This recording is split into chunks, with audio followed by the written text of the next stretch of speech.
ബംഗളൂരു ആസ്ഥാനമായുള്ള Dhanvantari college of നഴ്സിംഗിലെ Malayali വിദ്യാർത്ഥിനികളുടെ മരണത്തിൽ ദുരൂഹതയെന്ന് ബന്ധുക്കൾ. തുടർന്ന് നടന്ന അന്വേഷണങ്ങളിൽ കോളേജ് അധികൃതരും പോലീസും പൂർണ്ണമായ നിസ്സഹകരണമാണ് കാട്ടിയതെന്നും ആരോപണം. കോളേജ് അധികൃതരുടെ സഹായത്തോടെ കൊലപാതകങ്ങളെ ആത്മഹത്യയാക്കി മാറ്റുകയാണെന്ന പരാതിയും ശക്തമാണ്.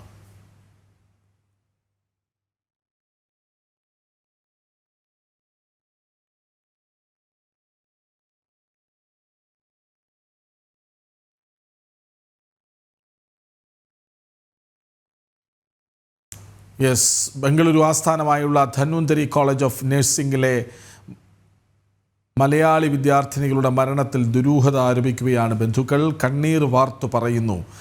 ഒരു കുഴപ്പവുമില്ലാതിരുന്ന കുട്ടികൾ പെട്ടെന്ന് ആത്മഹത്യ ചെയ്യുന്നത് എങ്ങനെയാണ്? നേരത്തെ ഒരാൾ പ്രതികരിച്ചത് ഒരു കുട്ടി ജനൽക്കമ്പിയിൽ തൂങ്ങി കാൽ തറയിൽ മുട്ടി നിൽക്കുന്ന അവസ്ഥയിലാണ് കണ്ടത്. പ്രഥമ ദൃഷ്ട്യാ പോലും അത് കൊലപാതകമാണ് എന്ന് വ്യക്തമായിട്ടും പോലീസോ കോളേജ് അധികൃതരോ കാര്യമായി ഇടപെട്ടില്ല, അന്വേഷണം നടത്തിയില്ല. ആത്മഹത്യയെന്ന് സ്ഥിരീകരിക്കാൻ വെമ്പൽ കൊള്ളുകയായിരുന്നു എന്നാണ്. അങ്ങനെ ഒരു ഒത്തുകളി അതിന് പിന്നിലുണ്ടെന്ന് വ്യക്തമാക്കുന്ന പ്രതികരണമാണ് ബന്ധുക്കളുടെ ഭാഗത്ത് നിന്ന് ഉണ്ടാകുന്നത്. ബീന റാണി ഒപ്പം ചേരുകയാണ്. ബീന, ഇതൊരു ചെറിയ വാർത്തയല്ല. തുടർ ദിവസങ്ങളിൽ വലിയ ചലനമുണ്ടാക്കാൻ സാധ്യതയുള്ള, എന്തുകൊണ്ട് ബംഗളൂരുവിലെ ധന്വന്തരി കോളേജ് ഓഫ് നഴ്സിംഗിൽ ഇങ്ങനെ മലയാളി പെൺകുട്ടികൾ തുടരെ മരിക്കുന്നു?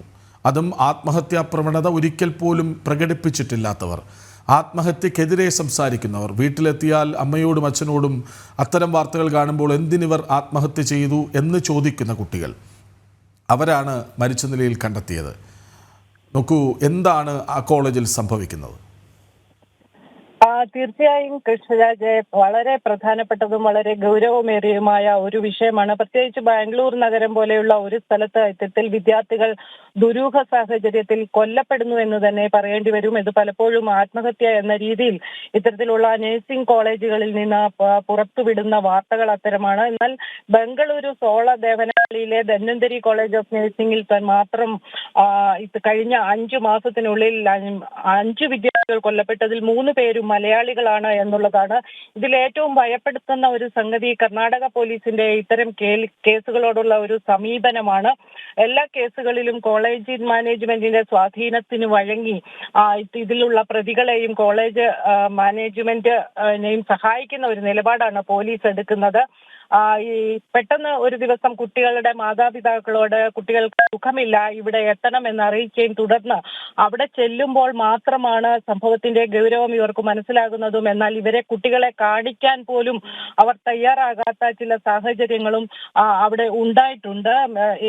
ഇത്തരത്തിൽ പരാതിയില്ല എന്ന് എഴുതി കൊടുത്താൽ മാത്രമേ ബോഡി വരെ വിട്ടു നൽകുകയുള്ളൂ എന്ന ഒരു സാഹചര്യം പോലും ഇവർക്ക് ഈ മാതാപിതാക്കൾക്ക് അനുഭവിക്കേണ്ടി വന്നിട്ടുണ്ട്. അതുപോലെ തന്നെ പരാതി ഒന്നുമില്ല എന്ന് അറിയിച്ചതിന് ശേഷമായിരിക്കും പലപ്പോഴും ഇവർക്ക് ഈ മരിച്ച കുട്ടികളുടെ ബോഡി ഏറ്റുവാങ്ങാൻ സാധിക്കുന്നത്. ഇത്തരത്തിൽ വളരെ ദുരൂഹമായ രീതിയിലാണ് അവിടെ കാര്യങ്ങൾ നടക്കുന്നത്.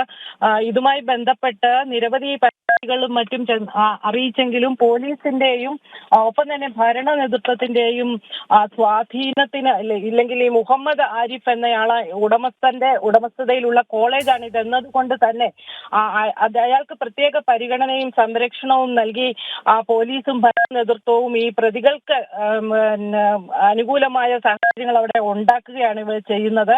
അതുകൊണ്ട് തന്നെയാണ് ഇത്തരത്തിൽ ആവശ്യമായ ലൈസൻസുകളോ അടിസ്ഥാന സൗകര്യങ്ങളോ ഇല്ലാത്ത കോളേജുകളിലേക്ക് മലയാളി വിദ്യാർത്ഥികൾക്ക് അഡ്മിഷൻ എടുക്കേണ്ടി വരുന്നതും അതിന്റെ പേരിൽ കമ്മീഷൻ പറ്റുന്ന മലയാളി ഏജന്റുമാർ വരെ ഉണ്ടെന്നുള്ളതാണ് ഇതിൽ വളരെ ഗൗരവം അർഹിക്കുന്ന കാര്യം. ഇവരാണ് ഇത്തരത്തിൽ ഈ വിദ്യാർത്ഥികളെ പല പ്രവർത്തനങ്ങളിലേക്കും നയിക്കുന്നതും ഒപ്പം തന്നെ വർദ്ധിച്ചു വരുന്ന മയക്കുമരുന്ന് ഉപയോഗത്തിലും. ശരി, ബംഗളൂരു ആസ്ഥാനമായുള്ള ധന്വന്തരി കോളേജ് ഓഫ് നഴ്സിംഗിലെ മലയാളി വിദ്യാർത്ഥിനികളുടെ മരണത്തിൽ അടിമുടി ദുരൂഹതയാണ്. ബന്ധുക്കൾ ആരോപിക്കുന്നതും അതങ്ങനെ തന്നെയാണ്. ലവ് ജിഹാദ് അടക്കം സംശയിക്കപ്പെടുന്നുണ്ട്.